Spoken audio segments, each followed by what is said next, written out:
안내된 재발명. 뭐죠? 여기서 안내된 재발명이라는 걸 아까도 앞에서 좀 몇 가지 했는데 수단은 발견되어야 된다. 재발견, 발명. 사실 이 발견이라는 단어를 좀 잘 쓰셔야 돼요. 프로이덴탈의 말에 의하면 발명되어야 된다라는 말이 좀 맞을 거예요. 발명으로 바꿀게요. 그리고 이 그림을 제가 이 글을 이렇게 그림으로 좀 그릴게요. 뭐라고요? 지금 학생에게 가장 적절하다고 생각하는 현상을 주는 거예요. 그럼 이 현상을 학생이 어쩌고 저쩌고 하면서 논의하다가 왜 그러지 그러다가 본질을 뭐 한다? 그렇죠. 재발명한다. 이 현상은 학생의 상식이고 이 현상 안에는 현실도 있고 수학도 있고 등등을 통해서 본질을 재발명하는 거죠. 그럴 때 교사가 이런 현상을 준비해서 본질을 알아서 재발명해 라고 하는 게 아니라 안내를 해줘야 돼요. 당연히 너무 침투하지 않는 상황에서 안내를 해야 되겠죠. 그럼 학생은 1차적으로 심상을 획득하고 2차적으로 본질을 스스로가 재발명하게 된다. 이런 거예요. 그런데 이러한 글 안에 보니까 역사발식 원리, 형식불역의 원리, 사고실험 이게 뭐지? 맞아요. 역사발식 원리는 이러한 현상에서부터 본질을 재발명했던 역사가 기본 안내가 될 수 있다는 뜻이에요. 또한 앞에서 잠시 형식불역의 원리가 뭐였다? 이 학생의 이러한 지식을 넘어서지 않는 선에서 좀 더 발전시키는 이런 형식을 유지하는 선에서 새로운 지식들로 발전하는 이런 모습들은 현상으로서 제공해서 본질로 가면서 알게 되고 계속 알게 되고를 담고 있다. 이때 안내를 한다라는 말 안에는 교사 중심이라는 뜻이 있어요. 그러면 교사가 중심이 돼서 수업을 해야 되는데 교사가 해야 될 일이 또 뭐예요? 내가 중심이 돼서 수업을 할 때 그렇지. 학생은 그러면 어떻게 반응을 할 것인가에 대해서 미리 생각을 하는 거예요. 미리 생각을 한다. 그걸 사고실험이라고 하는 거죠. 안내된 재발명 한번 봅시다. 수학과는 교수학적으로는 재발명을 의미하며 학생들은 교사의 안내 하에 감정이 이입될 수 있는 현실로부터 수학화 활동에 의해 주관적 의미를 갖는 수학적 내용을 재발명해 나가는 과정을 학습 과정에서 반드시 경험해야 된다. 감정이 이입될 수 있는 현실로부터. 네, 이렇게 됐네요.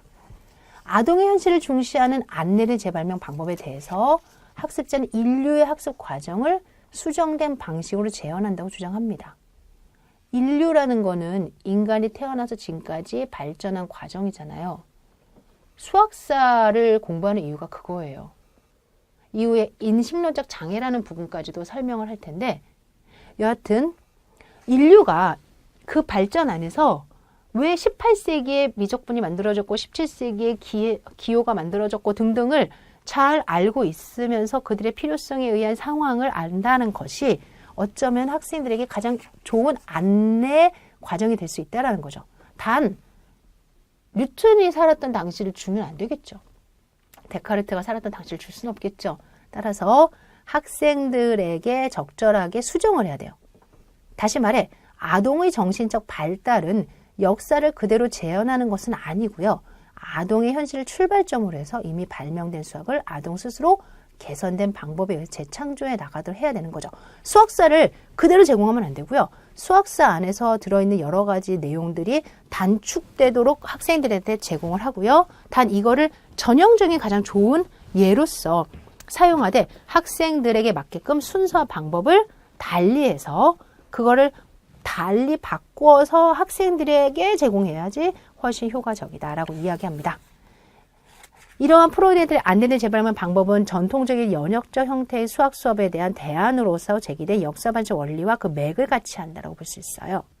역사적 방법은 여러 가지 내용 사이의 지도 순서를 인류에 의해 처음에 어떻게 발견되었던 순서대로 정의한다라는 것이고요. 이러한 발생되는 것으로서의 수업을 재실행하는 것을 의미하죠.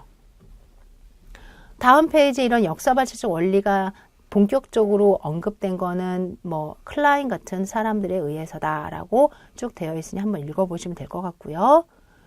또한 역사 발생적인 내용 안에서도 보이지만 쭉 내려갑니다. 바로 자연수로부터 정수로 확장되는 것과 같은 수체계 확장에서 하나의 원칙이 되는 형식불역의 원리, 이 형식불역의 원리 또한 학생들에게 안내할 수 있는 좋은 도구가 된다라고 보고 있어요. 네, 이 부분은 한번 읽어보시고 나중에 기회가 된다면 교직 수학을 할 때 다시 한번 보겠습니다.